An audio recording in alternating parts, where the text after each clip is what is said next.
Welcome everyone! Today we're in Lisbon to go through the Portuguese Pavilion by Alvaro Siza. We will check the project's layout, look into some details of that beautiful canopy, as well as some influences and characteristics of Alvaro Siza's architecture. Before we go on, please make sure to like the video and subscribe to the channel if you find the content interesting. According to the channel statistics, around 90% of you are not subscribed, and this really helps the channel, so please do it. But before we go on with the building, the channel just reached 10,000 subscribers. So to celebrate with you, I'm having a giveaway. You can win a 6-month subscription to the digital version of the El Croquis. I personally love the magazine. I think it's really great, both if you just like architecture or you're already in the field. All you will have to do is subscribe to the channel, like the video, and let me know in the comments section what your favorite building is and why. Simple as that. I will be selecting a winner randomly from the comments next Thursday, and after that the person should get in touch with me through Instagram to claim the prize. Keep an eye on my profiles for the results. Okay, let's start with the building.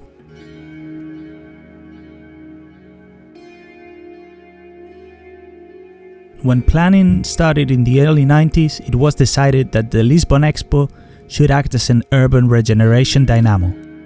And the area chosen was the riverside on the northeastern side of the town, where the soon-to-be deactivated Sacor refinery was located, with an area of about 5 square kilometers. The buildings designed for the exhibition can be divided into several categories according to different end-of-life scenarios. By their future role, they could be definitive buildings whose program would continue after the exhibition's closure, urban buildings designed with a sense of permanence due to their importance in the city and institutionally, halfway buildings, constructions that were used during the exhibition for different purposes from their final use, and provisional buildings, designed for a short lifespan where components or materials reuse was planned. Portugal's own pavilion would fall into the urban category. The Portuguese Pavilion was one of the most important buildings of the Expo 98. Design started in 1994, and from a very early moment in the design process, the uncertain future use of the pavilion was considered. In Siza's own words, this building could end up being a museum or an office complex. And having such a diffuse definition of the building's life after the expo impacts the architect's ability to define the program of the building. The building is sited in the center of the expo and alongside the river, next to the aquarium in the Park of Nations parish of Lisbon. Referring to the two very differentiated halves of the building, Siza said, "The result, in my opinion, is interesting because it's a very special half and a very almost banal second building side by side."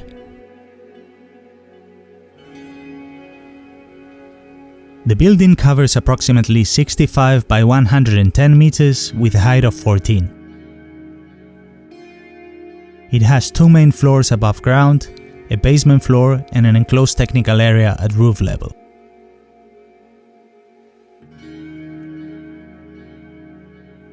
The basement provides parking and the sprinkler water tanks due to weight, and cooling and heating systems are hidden behind a 2.5 meter parapet wall at roof level. Both fresh and return air are only pushed through the double skin perimeter walls that carries all service risers and ducting.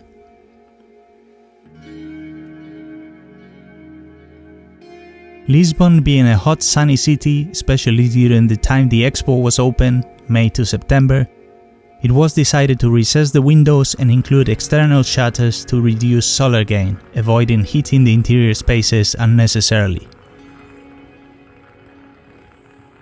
To bring light and natural ventilation inside the pavilion, the building opens towards itself with inclusion of a centered courtyard.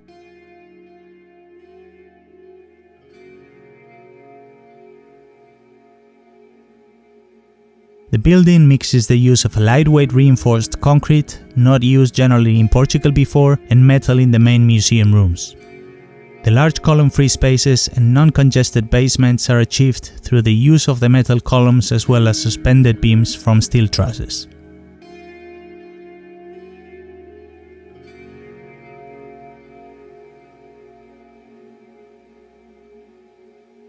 The pavilion's most striking feature is its 20 cm thick concrete inverted canopy, shaped according to a catenary directrix spanning approximately 65 by 50 meters, suspended with steel cables from two reinforced concrete porticos, defining a covered ceremonial plaza and framing the various entrances to the building.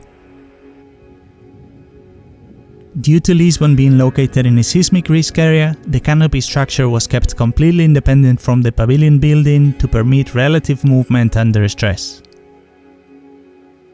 The 100 steel cables that support the canopy were pre-tensed during installation and the concrete was casted in its final position.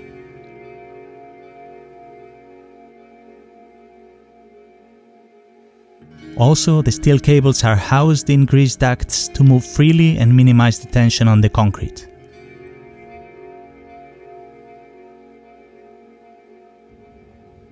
The square is an element that remains from the initial proposal, subordinated to the canopy and not closed.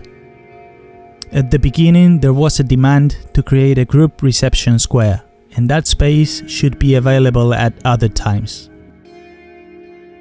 Siza thought about different solutions to the requirement. The first idea was to make a negative of the final solution, a dome.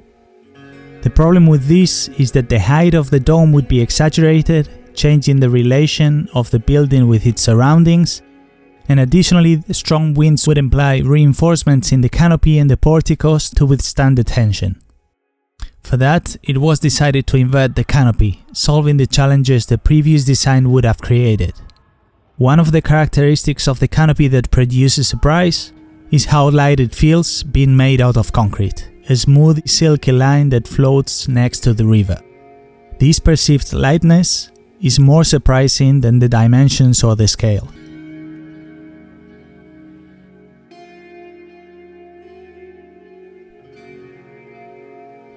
Critical regionalism is Siza's intent on looking for mediation between universal and local approaches to architecture that strives to counter the placelessness and lack of identity of the international style, and that also rejects the whimsical individualism and ornamentation of postmodern architecture. According to Siza, architecture should go in the direction of closing its global discourse, but that such discourse should encourage continuity of local cultural traditions, as opposed to celebrating the international style which was becoming placeless.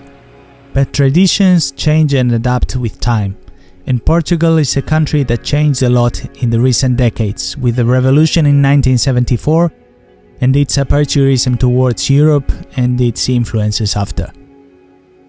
So there is a tradition, the will to change, and outside influence and time acting as a catalyst.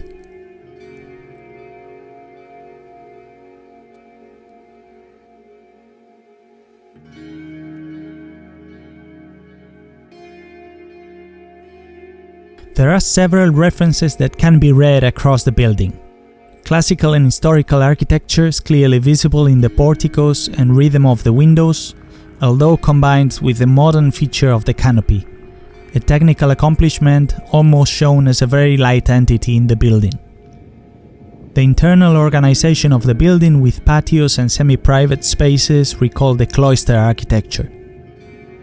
Also, according to Kenneth Frampton, Siza brought together two completely opposed imperial images through the monumental scale of the building.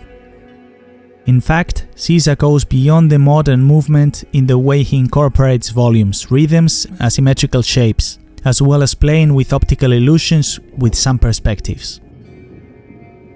He can be considered a postmodernist in the way he reinterprets and reformulates modernism in his projects, reflecting, as I mentioned before, the time, materials and values into the projects. His way of laying the projects out, giving massive importance to the surroundings and local conditions and studying the characteristics where the building will be planted. In his own words, architects do not invent anything, they transform reality.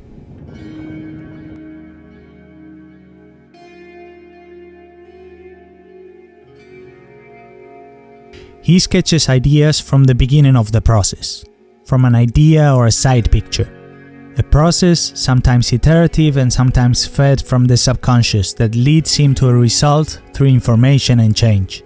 This way, he stays away from preconceived information and shapes that come from the study. A relationship between the hand and the mind, where one complements the other. The pavilion design had two separate and independent scales and significances during the expo. A representative area, flexible enough for the event, that fulfilled requirements and could be used after, and a public exhibition space with complementary facilities such as bookshop and a cafe, but also host the daily receptions of dignitaries. These were distributed in the building around the central courtyard.